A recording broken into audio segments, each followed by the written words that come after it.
Welcome back, everyone, to another session of the Mutant Epoch. Last we left off, the party had arrived into Oasis after many troublesome encounters on the road. Currently, you're all split up in 3 different locations within the town, so we'll have to jump between them one at a time. So, who gets to go first? Honestly, I think it should be Sidrovich. Not gonna lie, you're the last person I expected to say that. I'm cool with Don going first. But what made you say that, Obama? I realized the last 2 sessions, we kind of sidelined Harlan to rescue that guy on the road. I still don't trust him, but he is the closest thing we have to a main plot hook, so I'm curious to know what's going to happen with him. Finally starting to get with the program, huh? All right, you heard him, Game Master? We open on a dusty roadside saloon. The smell of badly fried meat and cigarette smoke hangs heavy in the air. Outside, the town looks half dead, with shacks and clapboard storefronts sagging in the sun. It's mid-afternoon in Oasis. Harlan Crane sits in a booth staring through the lenses of his mask into a cup of liquor. Across from him is Sidrovich.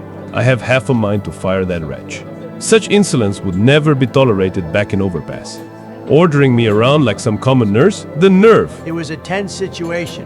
One moment we were fine, and the next, all hell breaks loose. At the very least, there's a competent medic on your payroll, right? Before Harlan can answer, the doors to the diner swing open, and in walks a middle-aged man, wiry and thin with wispy hair that has receded far back on his head. His forehead beads with sweat, and his twitching hands nervously fidget with the collar of his clothes. He looks around the diner, then spots the booth and rushes over. "Oh, there you are, Mr. Crane. I came as soon as I heard your carriage arrived." How do you know he's the one you're looking for? What makes you think I'm not Mr. Crane? Oh, please forgive me, sir. I swear I meant no offense, but it's just that Mr. Crane, Mr. Vance, that is, always wore a funny mask just like that one. Never left home without it. Yes, I was wondering when you would come. Alfredo, was it? Albert, sir. Albert Cox. I was Mr. Vance's bookkeeper for near 10 years. He had strict orders for me in the event of his passing, and I followed them to the best of my ability. Yes, you've been very punctual with your correspondence. I hope you will serve me as well as you have my uncle. Oh, but of course, sir. Mr. Vance was like a father to me. He made me the man I am today, which is why it pains me to no end to inform you that there have been some complications with his estate after his passing. And there's the catch. Very well then. Come along, Sidrovich. Albert will tell us of these complications, and you will deal with them. Sidrovich stands and follows closely behind with one hand on his shotgun. So you're just gonna be this guy's little bitch boy and follow him like a dog? Yeah, not gonna lie, this is just pathetic, Donald. You're not even gonna say anything about him talking to you like that.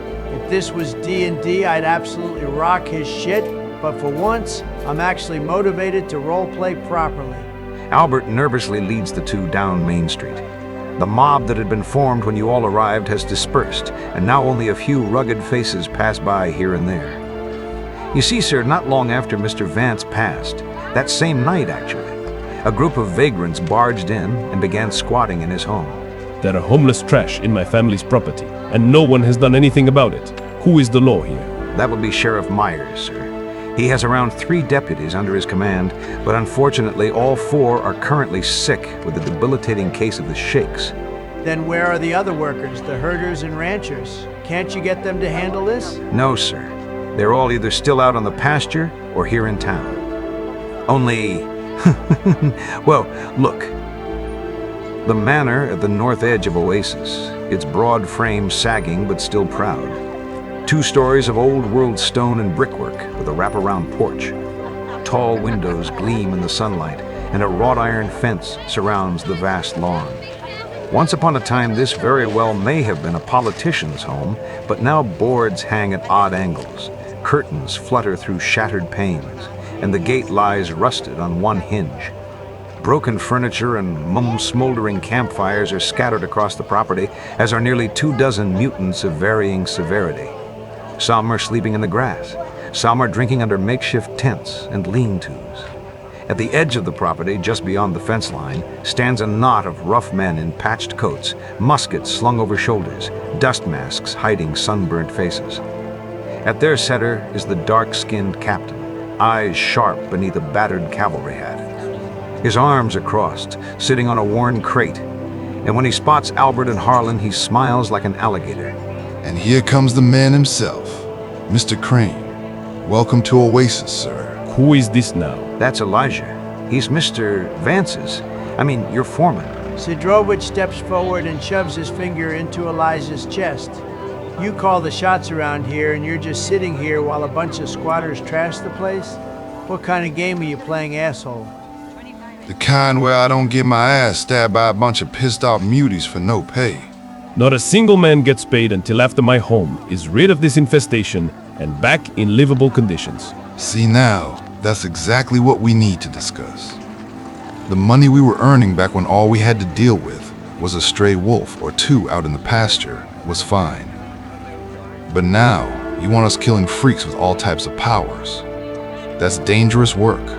I wouldn't feel comfortable sending in my men without a serious pay increase. How much of an increase? Triple for me and double for every other working man. If you think I'm going to pay you triple of what my uncle did, you are sorely mistaken.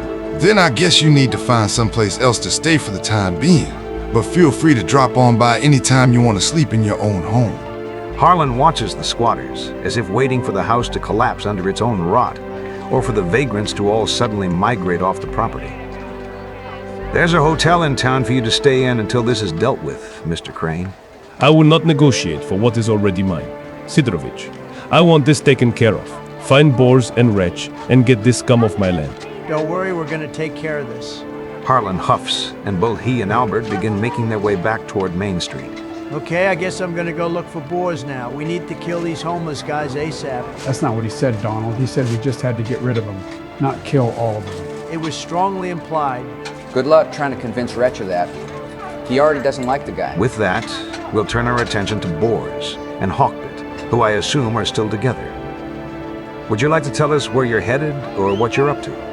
Yeah, I guess Hawkbit will still be trying to find clues about his sister, if that's cool with you, Joe. That's fine with me. I'll help out if I can. We'll try to find some trace or word of my sister in the slummier parts of town. I doubt she'd be welcome anywhere else. Clinging to the muddy banks of the river is a half-drowned line of shacks and lean-tos, lashed together with scavenged planks, rusted sheet metal, and tarps patched with rope and hide. The main street is a warped boardwalk running parallel to the river, broken in places, so locals balance across beams or leap gaps. Nets sag between pilings, catching driftwood, dead fish, and worse. Makeshift docks jut into the water, crowded with hollowed boats and rafts stitched from barrels. The smell is a choking mixture of rotting fish, sewage, smoke, and spilled liquor. People warm themselves over trash fires, and traders hawk river salvage bottles, twisted scrap, sodden books, even bones pulled from the muck. Hopefully your sister didn't wind up in this place, but I suppose it won't hurt to ask around. We head out onto the wharf to look around for anyone who might seem a little helpful. Boars and Hawkbit push through the warped boardwalks and sagging shacks of the slum. As you search, you hear an agitated voice up ahead. On a narrow dock, a man is shouting at a group of children. He is missing the lower half of his body and is moving with the use of his two long, spindly arms, waving a rust-pitted harpoon and hurling insults at the children who toss a locket back and forth between them. Hawkbit steps forward and attempts to snatch the locket out of the air. That'll be a Type C hazard check. Combine your accuracy and agility traits, then divide them by 2. 92%? That's piss easy. Well, my accuracy trait is 125. Damn, that's higher than all my traits. Same here. My highest is only 89. It's the Eagle Eyes mutation I picked. Bumped my accuracy a ton. So what happens, Game Master? You snatch the locket out of the air, much to the dismay of the children. They groan in displeasure, but quickly scatter when the no-legged man starts swinging his harpoon again. Whoa there, take it easy. We got your locket for you. You can put the harpoon down now. Little bastards have no respect these days. I'll give you my thanks. It's no problem, sir. I am designated BOR5 and this is Hawkbit. We're new around here. Well, shit, you two fellas picked an awful place to move into. Ain't you got any sense? Name's Rusk. We're only here temporarily. We were actually looking for help with finding someone. A woman. A woman, huh? Big Marge is the one you want to see if a woman's all you're looking for. She controls all the pussy in Oasis. No. Not that kind of woman. It's my sister. Blue skin and white hair like mine. And her left arm is all red and shaped like a crab pincer. Bitch sounds like a sideshow attraction. I faintly remember a broad like that hanging around here for a few days, but it's hard to remember. A pot of us picked up and left recently. What? What for? Ain't you heard? Big Vance, the cocksucker, just kicked it. Sour old bastard just bit right as he was marching down Main Street. You should have seen it. The liquor was flowing like water. Now everyone's moved into the town because of... Fuck the town. They moved straight into Vance's house, and as far as I can tell, they ain't leaving. And nobody stopped them? A man that powerful surely has guards or something. Son, you see a bunch of pissed off Aberrants coming towards you, and all he's got is a musket. Are you going to tell him to fuck off? Good point. But what about the law? Isn't there a marshal or a sheriff? Sheriff's dead. Or dying. One of the two. Him and his deputies got the shakes. Anyways, your sister might be up at the big house. This has been helpful, Rusk. Thank you. Yeah. Good luck with your woman. And stop on by if you need to boat upriver. Rusk plants his hands on the shanty floor and heaves his body upward off the ground. Then he begins to walk away using his arms. This might be a bit of a problem for me. I was actually hired as a bodyguard for Vance Green's nephew, and once he gets word of this, he's not going to be too happy. Just then, Sidrovich rounds a corner and spots the two of you speaking to one another. Finally found you. Boars, you need to come with me right now. There's a bunch of muties and freaks in Crane's new house, and he's angry. Hawkbit and I were just discussing that, actually. Hawk Tua? Fuck you. Fuck you right in the ass. Hawkbit, Boris was just helping me search for my sister. Didn't mean to distract him from whatever work you're meant to be doing. Well, that's nice and all, but we need to get going. Harlan wants us to get rid of all those squatters, and we still need to find Wretch's ugly ass too. Do you mind if I join you? We all seem to be headed to the same place, and I'd like to be able to repay Boris for saving my life earlier. I don't know. Harlan didn't really give me permission to hire anyone. I don't need payment. I just want to help. All right, you can come if you want. I'm Sidrovich, by the way. Welcome to my team. We didn't decide you were team leader. We didn't even decide that we were a team. Well, we'll talk about that later. Let's get going. My turn next, right? I wanted to take that guy to the hospital and maybe ask him about what happened. The hospital of Oasis isn't much more than an old pharmacy, gutted and rebuilt a dozen times to meet the town's needs. The once bright sign above the door is sun-bleached and bullet-pocked, with only a few letters left clinging to the frame. A crude wooden placard now hangs over it, daubed with paint, Infirmary. I drag the man inside and announce, I need a doctor. Can anyone help me? Inside, the smell of alcohol, blood, and dust hits hard. Shelves that once held cosmetics and candy now serve as partitions for narrow wards. Where cough syrup and aspirin once sat, there are rows of reused jars holding scavenged bandages, herbs, and poultices. The pharmacy counter has become a reception desk with a dented bell and a rusted cash register repurposed as a donation box. The only person in sight is an overweight woman sweeping a pile of dust into a larger pile. Without looking up from her task, she lazily answers you. If you've got the shakes, take a number and sit. Are you listening to me? I need a doctor. I got a man who's going to die if he isn't seen. He looks dead already. We don't waste beds on dead men. He was attacked by a brainhound, and he's going to die if you don't stop wasting time. A brainhound. Now, I've heard it all. I swear the stories you people will come up with just to get your jollies. I am not some junkie looking for a fix. I am trying to save someone's life before they die a pointless death. So for the last godforsaken time, could you please get me some fucking help? The woman stares for a good long while, then finally sighs in annoyance, and motions for you to follow her through a pair of doors. All right, Buster. Did your friend have the shakes? The what? The shakes. Been a virus going around and plenty of muties have been coming in, complaining about headaches and nausea. Shakes them up real bad. I don't know. I don't think so. I'm more worried about the fact that his skin is peeling and he's lost a few gallons of blood. She walks you through a long ward lined with makeshift beds. One side of the ward is an array of mutated humans. Some are huddled under blankets, shivering uncontrollably. Others are tossing and turning with their hands clenching their stomachs.